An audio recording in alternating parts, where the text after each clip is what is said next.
நான் இப்போ சொல்ல போகிறது ஒரு ப்ரோக்கன் ஃப்ரெண்ட்ஷிப்பை பற்றி. எனக்கு தெரிஞ்ச ஒரு பொண்ணு இருக்கா, அவள் என்னோட பெஸ்ட் ஃப்ரெண்ட். ஒரு பெரிய பிரச்சனை வந்துச்சு. அந்த பிரச்சனையிலேருந்து என்னை முழுசாக வெளியில் கொண்டு வந்தது அவள் ஒருத்தி மட்டும்தான். அப்போலேருந்து தான் நாங்கள் ஃப்ரெண்டாக ஆரம்பித்தோம். பேசி பேசி ரொம்ப க்ளோஸ் ஆனோம். ரொம்ப நல்லா தான் போய்கிட்டு இருந்துச்சு எங்கள் 2 பேரோடது.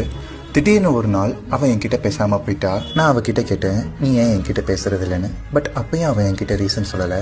திடீர்னு பேசாமல் போனதுனால நானும் 2-3 வாட்டி பேச ட்ரை பண்ணேன். ஆனால் அவள் என்கிட்ட பேசலை.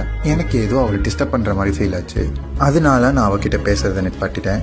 அதுக்காக நான் அவள் மேலே வச்சிருந்த பாசம் லவ் மட்டும் போச்சுன்னு அர்த்தம் கிடையாது. அது இன்ன வரைக்கும் அது என்கிட்ட தான் இருக்குது. நான் அப்படியே தான் இருக்கேன். என்னால் அவளை விட்டுட்டும் போக முடியாது.